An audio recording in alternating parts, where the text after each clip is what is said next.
première conférence face à autant de personnes. Comme dirait notre ami Thomas, j'ai peur et j'y vais quand même. Pardon, je reformule. Je ressens de la peur, mais j'y vais quand même. Alors aujourd'hui, je suis là pour vous parler de slowpreneuriat. Le slowpreneuriat, c'est une nouvelle vision, une nouvelle façon de travailler et surtout d'entreprendre. Mais avant de vous parler de ça, j'ai envie de commencer mon histoire par une petite anecdote. Un jour, alors que je parlais de slowpreneuriat, de cette manière de travailler moins mais mieux, de faire moins mais différemment, et surtout de manière plus intelligente, une personne m'a posé la question qui tue. Mais en fait, est-ce que tu n'es simplement pas un peu trop fainéante? Et là, mon cerveau a bugué. Moi qui suis toujours à 200%, qui suis toujours dans l'action, dans l'activité, toujours même hyper active, toujours en train de courir, moi qui ne me pose jamais, qui suis toujours hyper speed, toujours occupée, toujours en train de faire quelque chose, et elle ose me demander ça? À moi? Sérieusement?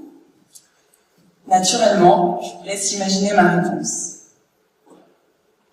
Alors pour celles qui ne me connaissent pas, je suis Christelle, une femme dynamique et souriante, ça je pense que ça se voit. Aujourd'hui je suis coach et j'aide les entrepreneurs à optimiser leur business sans s'épuiser, avec cette idée justement de travailler moins mais mieux grâce au slowpreneuriat.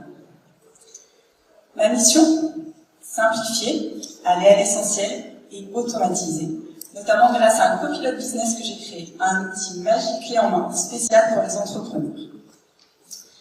Mais aujourd'hui, je suis surtout là pour vous dire que finalement ça n'a pas toujours été le cas.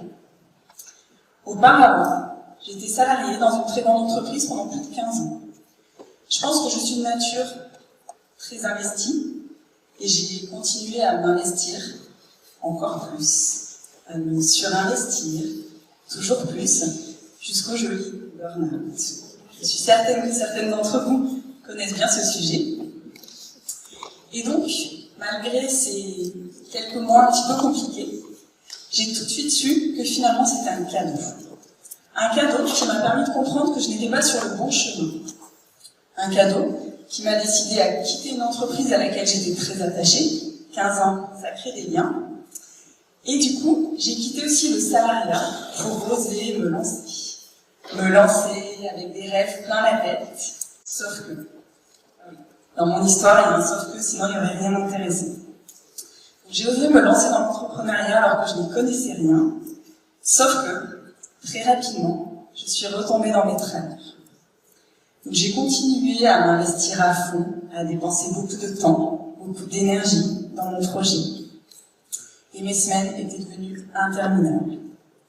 Je suis sûre que certaines d'entre vous connaissent les to-do list à rallonge, qui ne cessent de se rallonger de jour en jour. Et surtout la frustration en fin de semaine de ne pas l'avoir terminé.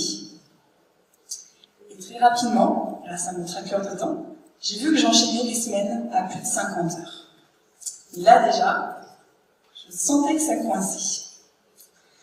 Jusqu'à la fameuse réflexion de mes enfants, en toute innocence, qui m'ont fait la fameuse remarque « Mais maman, c'est pire qu'avant.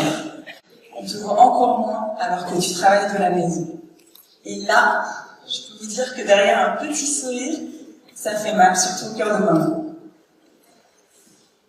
Et puis, peu de temps après, mon corps a tiré une nouvelle fois la sonnette d'alarme, une deuxième fois. Et là, j'ai compris.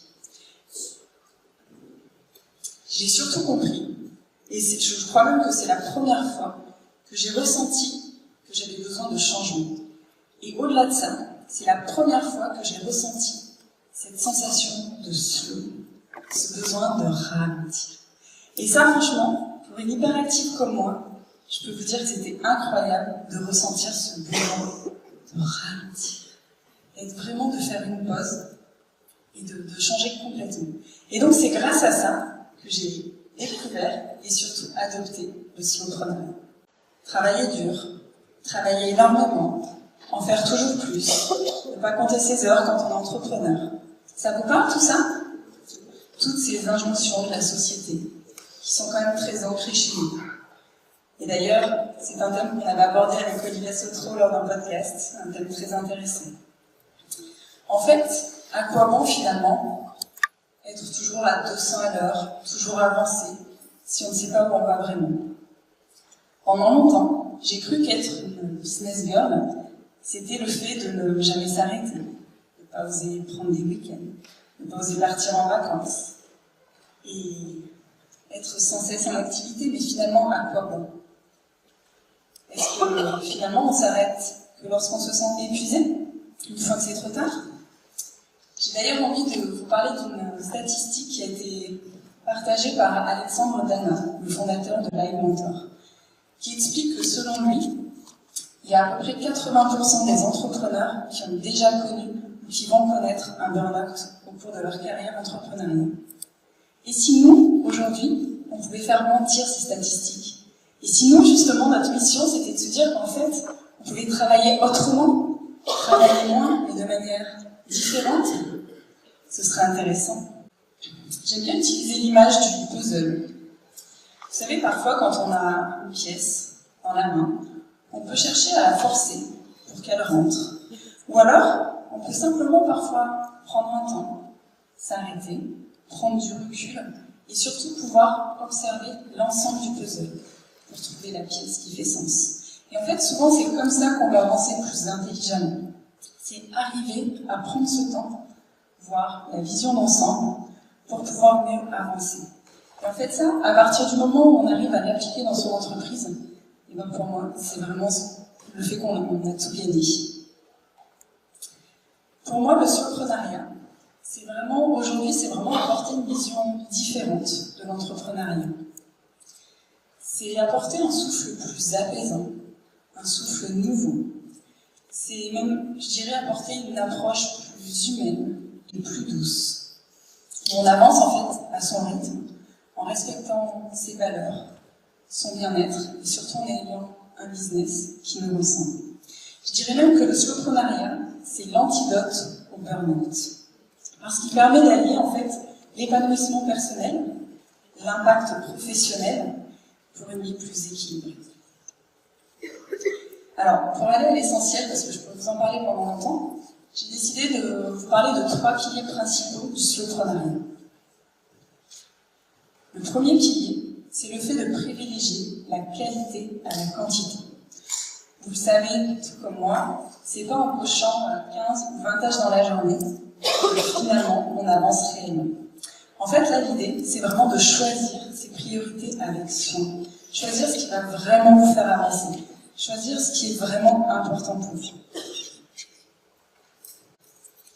Parce que finalement, quand vous avez un certain nombre de tâches à faire, ce que vous pouvez vous demander d'ailleurs, c'est est-ce que cette tâche, elle vous rapproche de votre objectif ou est-ce qu'à l'inverse, elle vous en éloigne? Parce qu'on n'a pas besoin de faire 36 000 choses. L'idée, c'est de faire surtout les bonnes choses. Le deuxième pilier dont j'ai envie de vous parler, c'est le fait de simplifier. Je pense qu'aujourd'hui, on a des vies suffisamment compliquées. Et là, ce qui peut être intéressant, c'est surtout d'essayer de réduire tout ce qui nous encombre dans notre quotidien, que ce soit en tant qu'entrepreneur ou même en dehors, dans notre vie personnelle. Pour ça, aujourd'hui, on a la chance d'avoir plein d'outils qui nous permettent de simplifier. On a des systèmes en ligne qui peuvent fonctionner tout seuls et surtout nous faire gagner énormément de temps. Et en fait, à partir du moment où on prend en compte cette dimension de simplification, ça permet de vraiment se concentrer sur l'essentiel dans son entreprise et de ne pas être pollué par des choses qui ne font pas beaucoup de temps sans valeur ajoutée. Et le troisième pilier, qui pour moi est le pilier le plus important, c'est le fait de prioriser son bien-être en tant qu'entrepreneur. On en a déjà parlé lors du séminaire, mais pour moi, ce pilier, il est essentiel. Parce que souvent, on a tendance à faire passer son entreprise avant soi. Mais vous le savez comment, si vous vous épuisez, votre business, il va s'épuiser avec vous. Donc là, l'idée, c'est vraiment de vous placer au centre de votre business et vraiment d'en faire une priorité. Par exemple, pour vous donner un exemple, tous les jours, je fais ce que j'appelle une sieste méditative de 15-20 minutes. Ça me permet d'être à l'écoute de mon corps, ça me permet de savoir ralentir, de savoir m'arrêter quand j'ai besoin, Et surtout, ça me permet de recharger mes batteries. D'ailleurs, je vais vous laisser, c'est l'heure de la méditation. Donc là, je vous ai expliqué des piliers qui pour moi sont indispensables dans le soloprenariat. Mais au-delà de ça, ce qu'il faut retenir, c'est que c'est vraiment une philosophie. C'est vraiment pour moi une vision, un mode de vie qu'on choisit avec conscience. Et c'est vraiment un chemin sur lequel on avance, qui allie la simplicité et surtout qui respecte nos valeurs les plus profondes. Alors j'imagine que vous devez vous demander comment devenir une slow-preneuse inarrêtable. Je vais vous partager 3 conseils par rapport à ça. Le premier, ça va être cette reconnexion à soi. En fait, vous avez certainement fait des exercices sur la vision d'entreprise. Mais aujourd'hui, je vous propose d'aller encore plus loin. Pas juste sur le papier, pas juste dans votre tête, mais vraiment de le ressentir avec votre cœur. Et pour moi, ça change tout. Donc demandez-vous vraiment ce que vous ressentez au plus profond de vous. Qu'est-ce qui vibre vraiment? Qu'est-ce qui vous anime au quotidien? Quelles sont ces valeurs profondes qui vous motivent? Quelles sont ces valeurs? Comment ces valeurs, elles vous guident dans vos choix, dans vos actions? Quel est votre rêve d'entreprise? Vous savez, celui qui vous fait bondir le matin, qui vous fait bondir du lit le matin, même si vous n'avez pas pris votre café. Et vraiment se reconnecter à soi. Le deuxième conseil dont j'ai envie de vous parler, c'est le fait d'ajuster votre agenda.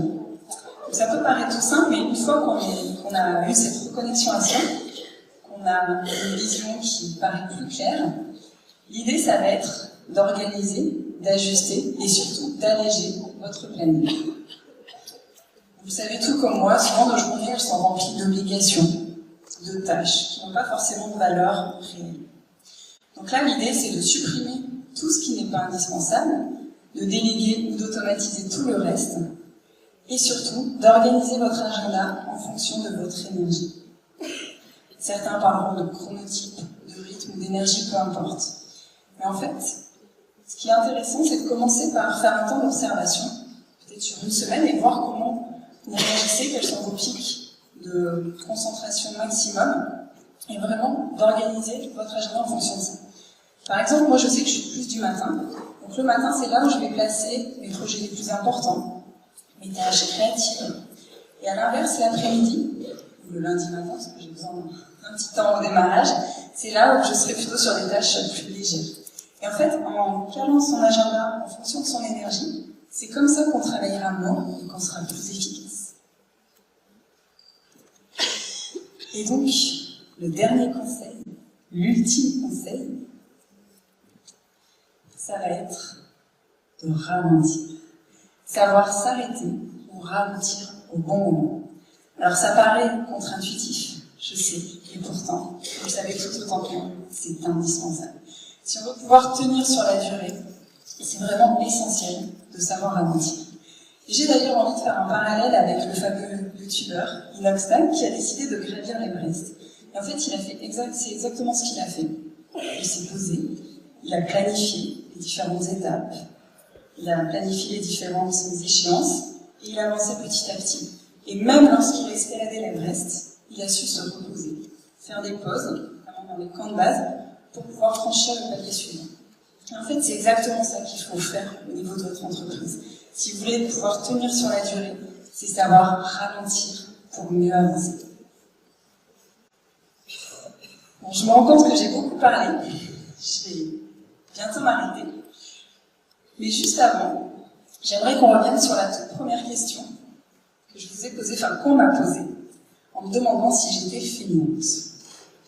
Donc je vous propose de vous répondre maintenant. Donc si être fainéante, c'est savoir ralentir pour mieux avancer. Si être fainéante, c'est savoir prioriser son bien-être pour éviter de s'épuiser. Si être fainéante, c'est savoir travailler moins, mais mieux, aller à l'essentiel et respecter son rythme, alors oui, j'assume clairement et complètement le fait d'être fainéante. Et vous savez quoi? Je vous invite vous aussi à le devenir un petit peu plus, chacune de vous, pour vraiment prendre ce temps de ralentir et devenir inarrêtable.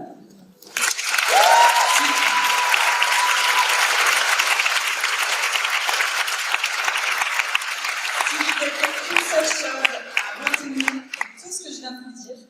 c'est vraiment oser ralentir pour mieux avancer, oser ralentir pour mieux réussir. Merci beaucoup.